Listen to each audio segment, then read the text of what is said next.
샬롬, 주님의 이름으로 사랑하고 축복합니다. 오늘 우리가 함께 나눌 말씀 본문은 열왕기하 7장 3절에서 10절까지 말씀입니다. 3절에서 10절까지입니다. 성문 어귀에 나병 환자 4사람이 있더니 그 친구에게 서로 말하되 우리가 어찌하여 여기 앉아서 죽기를 기다리랴. 만일 우리가 성읍으로 가자고 말한다면 성읍에는 굶주림이 있으니 우리가 거기서 죽을 것이요 만일 우리가 여기서 머무르면 역시 우리가 죽을 것이라. 그런즉 우리가 가서 아람 군대에게 항복하자. 그들이 우리를 살려두면 살 것이요 우리를 죽이면 죽을 것이라 하고 아람 진으로 가려하여 해질 무렵에 일어나 아람 진영 끝에 이르러서 본즉 그곳에 한 사람도 없으니 이는 주께서 아람 군대로 병거 소리와 말 소리와 큰 군대의 소리를 듣게 하셨으므로 아람 사람이 서로 말하기를 이스라엘 왕이 우리를 치려 하여 헷 사람의 왕들과 애굽 왕들에게 값을 주고 그들을 우리에게 오게 하였다 하고 해질 무렵에 일어나서 도망하되 그 장막과 말과 나귀를 버리고 진영을 그대로 두고 목숨을 위하여 도망하였음이라. 그 나병 환자들이 진영 끝에 이르자 한 장막에 들어가서 먹고 마시고 거기서 은과 금과 의복을 가지고 가서 감추고 다시 와서 다른 장막에 들어가 거기서도 가지고 가서 감추니라. 나병 환자들이 그 친구에게 서로 말하되 우리가 이렇게 해서는 아니 되겠도다. 오늘은 아름다운 소식이 있는 날이거늘 우리가 침묵하고 있도다.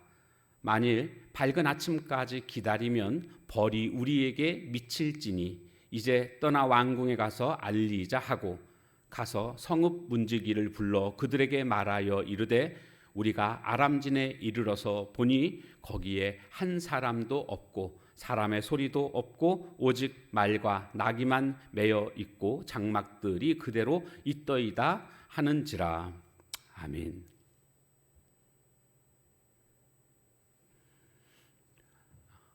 아람이 사마리아 성을 포위를 했습니다.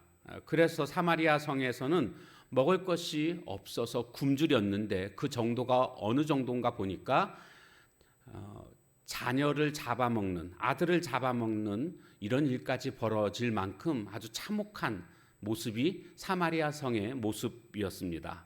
그런데 오늘 본문에 보면 성문 어귀에 나병 환자 4사람이 있었습니다.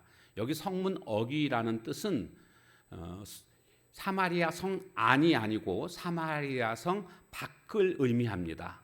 왜냐하면 나병 환자들은 성 안에서 생활할 수가 없었습니다. 그래서 성 밖에 이렇게 있었는데 문제는 아람이 쳐들어왔습니다. 성 안에 들어가지도 못하고 중간에 지금 끼어 있는 그런 상황이 된 것입니다. 그리고 그래도 성 안에는 먹을 것이 있지 않았겠습니까? 그래서 어느 정도 버티고 있지만 지금 이 나병 환자들이 있는 곳에는 먹을 것이 없었습니다. 그래서 이들이 사마리아 성 안에 있는 사람들보다 먼저 굶주림에 맞닥뜨리게 됩니다. 이들은 지금 결단을 해야만 했습니다.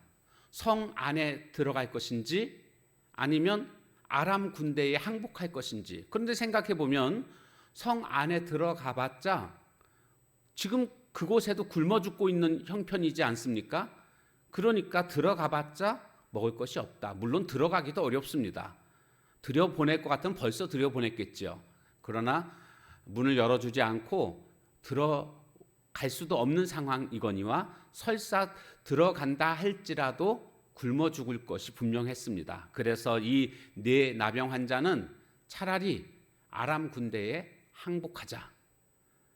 그들이 우리를 살려줄지 죽일지 알 수 없지만 뭐 살려주면 사는 것이고 죽이면 죽는 것이다. 어차피 우리는 여기 가만히 있어도 죽고 사마리아 성에 들어가도 죽고 그러니까 아람 군대에게 항복하는 편이 가장 현명하다고 그들은 판단을 했습니다.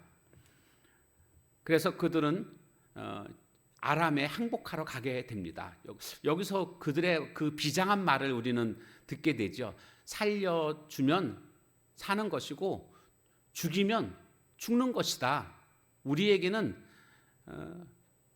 여지가 없다. 선택의 여지가 없다. 아주 비장한 말을 하고 있음을 보게 됩니다. 마치 에스더가요, 왕비 에스더가 민족을 위해서 죽으면 죽으리이다, 이렇게 말했던 그 모습이 오버랩이 되기도 합니다. 자, 그런데 지금 나병 환자들이 떠날 때를 보시면 5절에 보면 이렇게 시기를 알려주고 있습니다. 5절, 아람진으로 가려 하여 해질 무렵에 일어나, 해질 무렵에 일어나 아람진으로 출발을 했다라는 것입니다. 자, 그런데 7절 말씀을 보십시오. 해질 무렵에 일어나서 도망하되, 아람 군대가 해질 무렵에 일어나서 도망을 했습니다. 그래서 장막과 말과 나귀를 다 버려두고 목숨만이라도 건지자 해서 불이 나게 도망을 쳤습니다. 왜 도망을 쳤는가? 도망을 친 이유가 6절에 나와 있습니다. 6절에 보면 주께서 아람 군대로 병거 소리와 말 소리와 큰 군대의 소리를 듣게 하셨다. 하나님께서 큰 군대 소리, 말 소리, 병거 소리로 그렇게 아람 군대에 들리게끔 했다라는 겁니다. 그런데 언제요? 해질 무렵에, 즉 그 해질 무렵이라는 것을 강조하고 있는데, 그때는 4명의 나병 환자가 출발했을 때고 발걸음을 옮겼을 때고, 바로 그 시각에 큰 소리를 들었다라는 겁니다. 이 큰 소리를 듣고 다 도망쳤습니다. 아람은요, 지금 자신들이 사마리아 성을 포위하고는 있지만 불안함이 있었습니다. 그 불안함이라는 것은 우리가 6절을 통해서 알 수가 있는데, 햇사람의 왕들과 또 애굽 왕들에게 값을 주고 돈을 주고 그들에게 도움을 요청하게 되면, 그들이 우리를 공격하게 되면 우리는 그들을 당해낼 수가 없다. 이 전쟁이 그래서 빨리 끝나야 된다. 이런 생각을 가지고 있었습니다. 그런데 해질 무렵에 어마어마한 소리가 들리는 겁니다. 큰 군대의 소리가 들리는 겁니다. 그들은 올 것이 왔구나. 아람 군대는 그렇게 생각했습니다. 햇사람의 왕들과 애굽의 왕들이 드디어 왔구나. 사마리아를 구하기 위해서 왔구나. 그들은 그렇게 판단했고, 그래서 목숨을 건지기 위해서 모든 것을 놓고 황급히 도망을 치게 되는 이런 상황이 벌어지게 된 것입니다.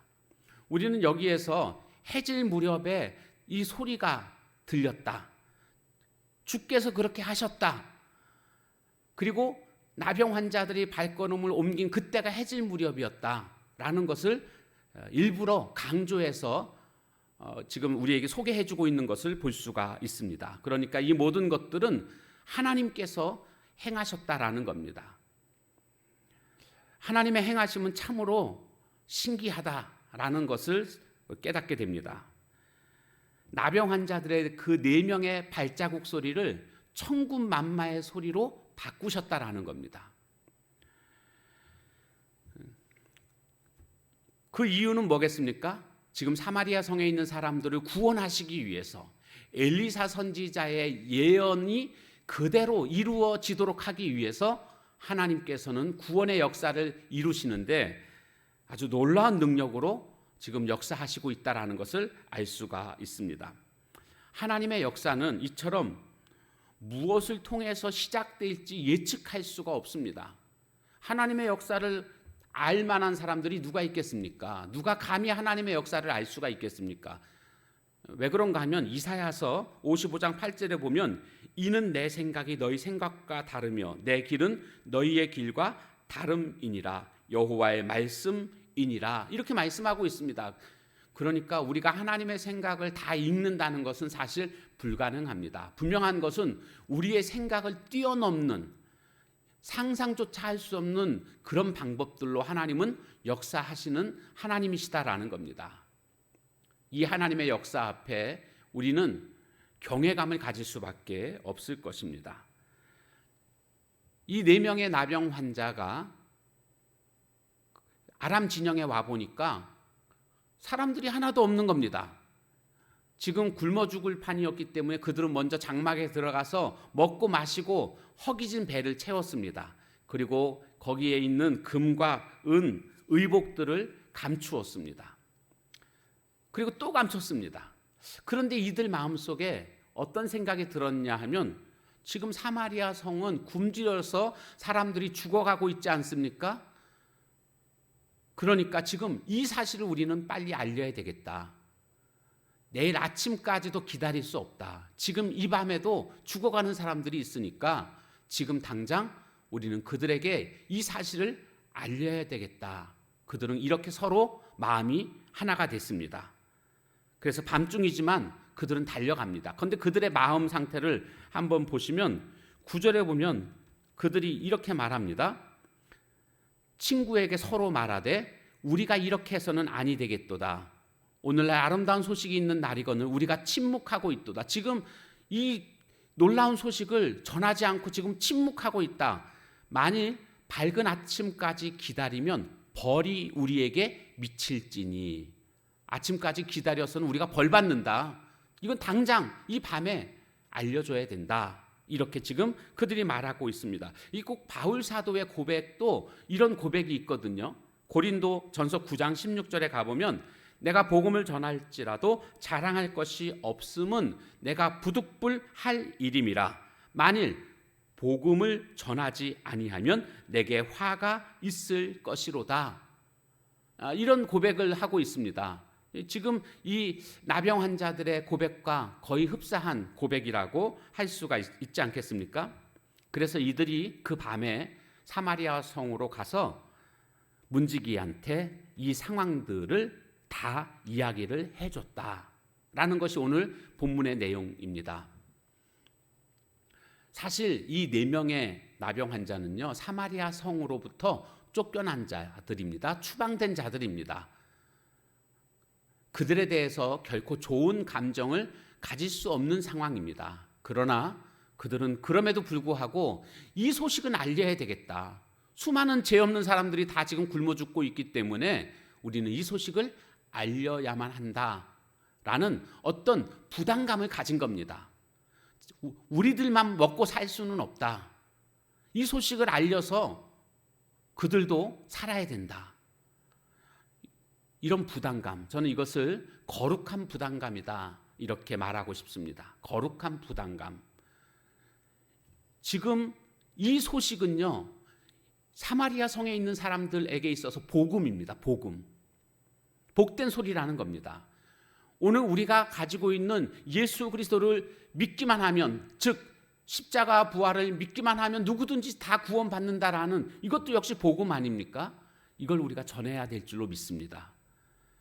이 4명의 나병 환자가 사마리아 성에 아름다운 소식을 전한 것처럼 영적 부담감, 거룩한 부담감을 가지고 그들에게 소식을 전했던 것처럼 오늘 우리들도 동일하게 영적 부담감 혹은 거룩한 부담감을 가지고 복음을 알지 못하는 자들에게 우리가 가지고 있는 이 복음을 전해야 될 의무와 책임이 있는 줄로 믿습니다. 오늘도 이 거룩한 부담감을 가지고 복음을 증거하는 삶을 사시길 주님의 이름으로 축복합니다. 함께 같이 찬양하도록 하겠습니다.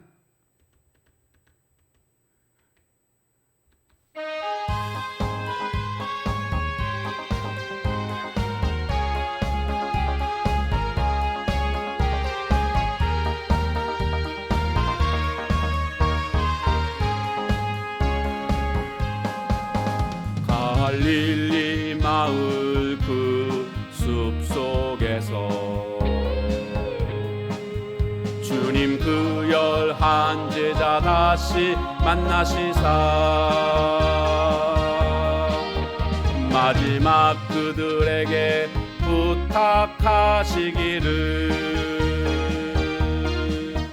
너희들은 가라 저 세상으로 가서 제자 삼으라 세상 많은 사람들을 세상 모든 영혼이 내게 달려나니 제자 삼으라. 나의 길을 가르치라. 내가 너희와 항상 함께 하리라. 미루나무 우거진 숲속에서 주님 젊은 제자들 다시 부르시사 마지막 그들에게 부탁하시기를 너희들은 가라 저 캠퍼스로 가서 제자 삼으라. 세상 많은 사람들을 세상 모든 영혼이 내게 달려나니 가서 제자 삼으라. 나의 길을 가르치라. 내가 너희와 항상 함께 하리라. 가서 제자 삼으라. 세상 많은 사람들을 세상 모든 영혼이 내게 달려나니 가서 제자 삼으라. 나의 길을 가르치라. 내가 너희와 항상 함께 하리라.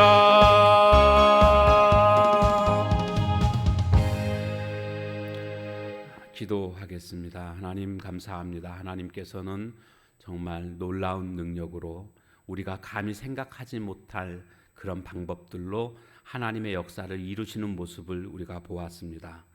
특별히 오늘 이 4명의 나병 환자들, 그들은 거룩한 부담감을 가지고 어쩌면 자신들을 추방했던 원수 같은 사마리아 성 사람들이지만 그래도 그들에게 전에 이 아름다운 소식을 전해야 하겠다는 마음을 가지고 그 밤에 달려가서 전함으로 그들의 임무를 다하고 있음을 우리가 보게 되었습니다.